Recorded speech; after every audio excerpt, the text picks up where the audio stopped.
Their backs are against the wall, Alan Styles. Backs against the wall as they face a 3-1 deficit against the L.A. Lakers. Game 5 tonight at Chase Center. We'll see if they can take step 1 to rallying and coming back from a 3-1 deficit. But what I won't do, as I say good morning to everybody out there getting off their graveyard shift and getting ready for work. If you're at work, what is happening? Good morning to everybody out there on the roadway. Sun is out. What I won't do is compare this to 2016 Oklahoma City and say, hey, well, they did it before. They can do it again. That has no bearing on what this squad is today.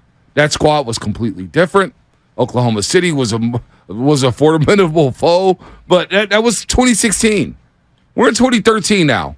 You cannot compare those two series together. So if you're saying, hey, we did it before, get that out of your mindset. This is a whole new squad, and it's a whole new year, and the guys are a lot older here. So how are the Warriors going to rally? Well, they got to take it one game at a time, and they got to win tonight if they want to have dreams about rallying from a 3-1 deficit. I'm so glad you said that, Bonte, because can we all just close our eyes and go back to 2016? I was a completely different person, Bonte.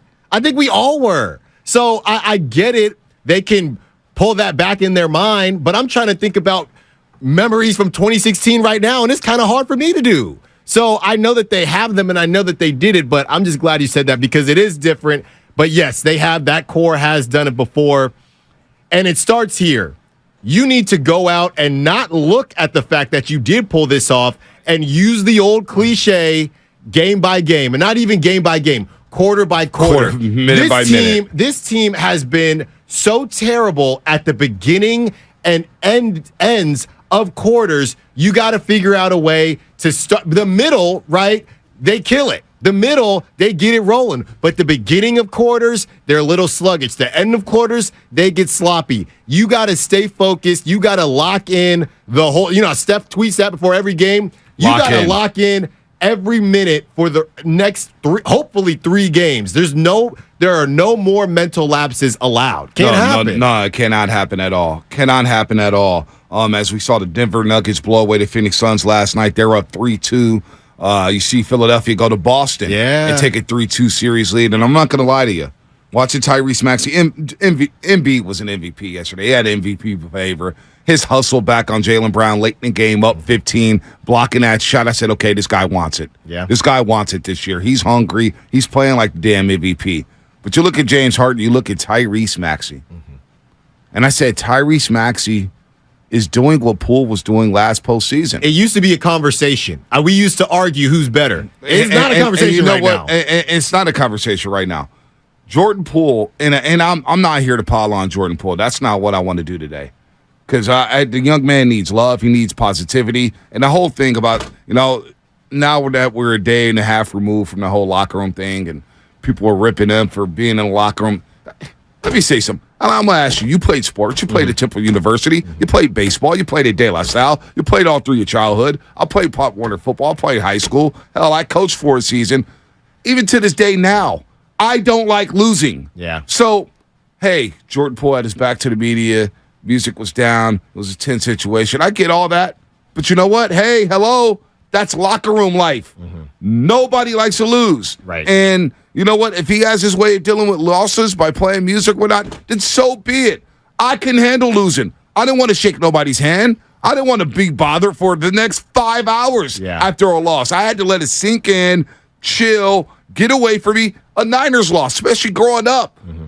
I didn't care about anything other than they lost a game, and I need to be by myself because I am a toxic human being right now. Yeah. I am not happy. I don't take losing well. I don't like losing in Connect Four.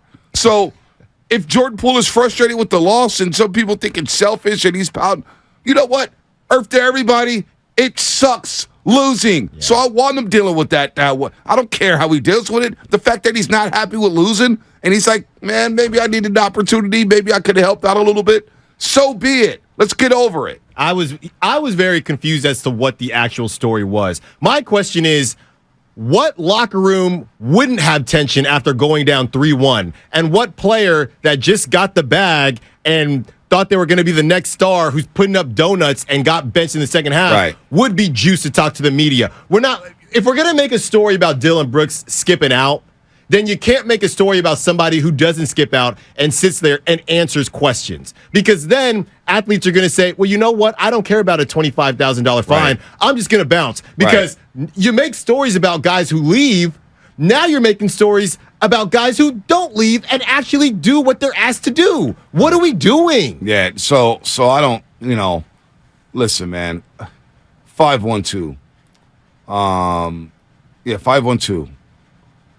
For F's sakes, this is Comcast Business text line. For sake, we were up 7 going into the fourth quarter, still starting, and we're still starting by blaming the seventh man who didn't play in the fourth quarter. We're not blaming Jordan Poole at all. I'm saying we need to stop piling on. I heard a lot of Willard yesterday in the afternoon, and he's basically, talking about the youngsters and how they gutted the team. No. No.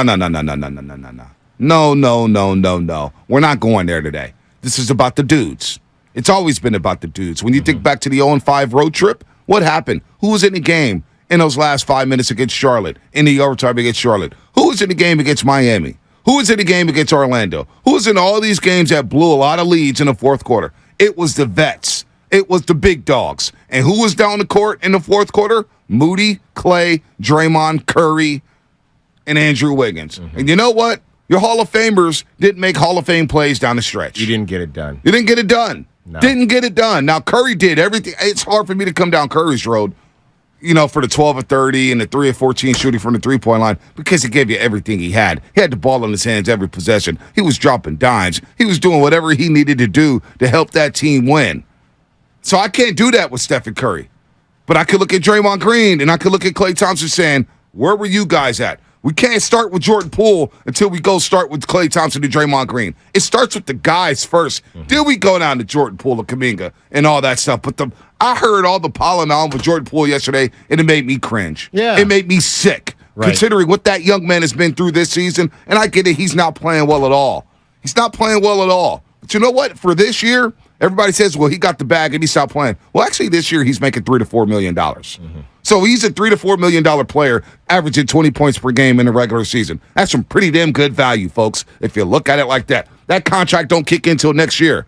You want to have a different conversation about next year and what he's doing? Fine, I'm all good. But the piling on with Jordan Poole all day yesterday, it made me sick to my stomach, Alan. You could say that, and I know he's not played well at all, but you could say that if the other guys were playing to the best of their abilities, the Warriors at least would not be in a 3-1 situation. Right. It would at least be 2-2. So everybody has some culpability. Everybody has some responsibility. Right. We did the little pre-show before you came in, Bonte, and before we met up. Yep. And we're sitting there talking about the roster construction and who has a better roster. And we're doing the age-old thing that we do. Okay, well, who has the top players? If you were doing the top 10 players between both rosters, where would they land, right? Right. And you would go Anthony Davis 1, Steph Curry 2, LeBron James 3. Where do you go from there? We're sitting here thinking about Lakers. You know who it should be? You know who it is on paper? You know who it was going into the series? It was Andrew Wiggins next. It was probably Draymond Green or Klay Thompson next. But you know who it actually is? Now that the rubber has met the road, it's been Austin Reeves. Well, It's I'm been not D'Lo? going to go there with Austin Reeves. Austin Reeves had one Well, game. my point is that Right. Yeah, one Wiggins game. ain't 4. Right. Austin Draymond Reeves. ain't 5. Austin Reeves had one good game. I will put Wiggins ahead of Austin Reeves, but I don't know where I put Draymond Green at. Schroeder has been solid. Schroeder. D'Lo had 2 games where he scored 40 points combined. Nobody was banking on that one. Nobody. Yeah. Lonnie Walker the fourth. Man, what an impact he had in game number 3 and 4 coming off that bench. So, of course, there's 15 points in the fourth quarter after Lakers win. So, how do you buck up and let the bygones be bygones and rally together for one win today? One win. All we're saying is get us back to L.A.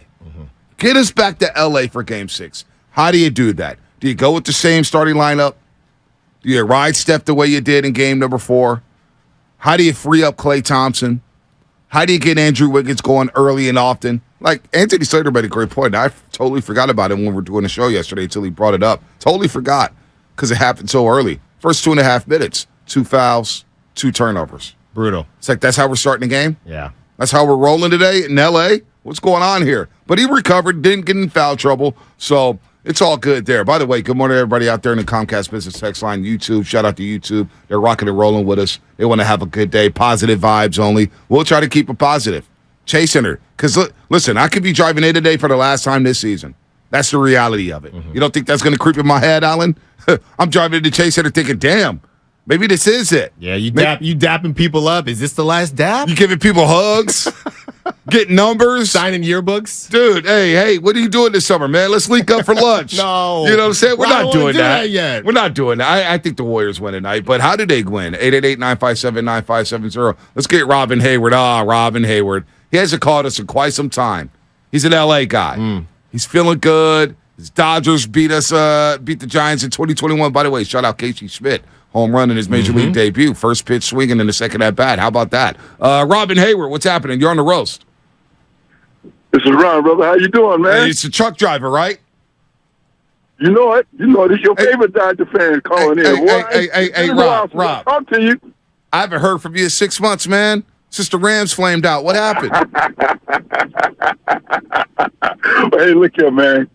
Look here. You know I'm a Laker fan. You know I'm a Dodger fan. I'm a Raider fan. So, anyway, yeah, your intake gave me a hard time when I first called in, saying, hey, I want to close it out tonight. I asked him, was he a Warrior fan? He said, yeah, and he's giving me a hard time, asking me all kind of questions. I said, hey, look here. What I want to say, just let me say it on the air to Dante, because it's been a good while since I called in, but I want to close it out tonight so we can get ready for Phoenix or Denver. You think the Lakers close it out tonight? Yeah, I want us to close it out tonight. I don't want to come back to L.A. You want to close it out again? You want to close it out. If you don't close it out tonight, are you going to be a little worried, Rob? Well, I'll be concerned. I wouldn't be worried, but I'll be concerned because, like I say, this is a golden opportunity. Close it out tonight. That way you can get that rest. You can watch Denver and Phoenix beat up on each other while we rest.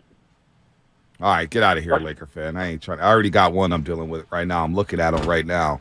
Calling Sam an intern, by the way. Come on. The disrespect here. Rob, come in. Hey, Rob, what do you want to talk about? Want to talk about the game tonight? Oh, what do you think is going to happen? I think the Lakers are going to win. Why is that? Because why not? Well, need a little bit more than that, Rob. Come on now. Let's work with me here. And it sounds like the energy shifted. So if he's telling you the Lakers are going to win, and then he comes on the air and said, I want them to close out. Yeah, the energy's a little different. And that's why, of course, all the Laker fans want to close it out tonight. The Warrior fans, that's the one thing about this, that as long as the Warriors have breath, if you're a Warriors fan, you just need to if they're Laker fans trying to give it to you, you need to let them have it. Because Warriors fans, better than anybody else, they know how this goes. They know you get that. Okay, you don't get the game 5. Okay, we're gonna get that game 6. But every game that you don't get, that it starts to creep in. Oh yeah, we've literally lived it. We've literally been there. So you lose tonight. All right, Warriors were at home. We get all that. Even though secretly you really want to close it out. You go to LA and the Warriors are, let's say, up 10 points, something like that. Even though they were in game 4, and at halftime. Starts to get a little tight in there, Bonte. Starts to get a little quiet. It does get a little tight. And will the Lakers mail it in if they do fall behind early? Will they just say, you know what, let's pack it up and get ready for Game 6? By the way, what was it, Greeny on ESPN was suggesting that LeBron just take the day off for Game 5. What are we doing? I mean, come on, man. This guy's on the NBA pre- and post-game shows on ESPN. And did you hear what he said, Bonte? Not to cut you off. He said that the Knicks traveling down to Miami in the humidity was a concern for them. And that was a reason that they lost down to Miami, because the Knicks had to travel down to the humidity. He really said that. For a sport that plays inside? That is your host for the pre- and post-game show on ESPN. Talking about humidity. Talking about, hey, one of the biggest stars this league has ever seen, if not the biggest star. Hey, let's just go ahead and sit out Game 5 and get ready for 6. Let's punt a playoff game. Punt. Are you kidding me? What's weird is that you don't even need to do that, right? I mean, the Lakers can do exactly what they did in Game 2. If it's close, let's try to just go for the kill and go for the juggernaut. If it's not, all right, we'll see you in LA and rest AD and rest LeBron. I don't understand why you just wouldn't play the first two quarters. That's just bizarre to me. Yeah. Let's just sit out Game 5 because we don't believe we can win. Let's just rest up for Staples Crypto.com arena. By the way,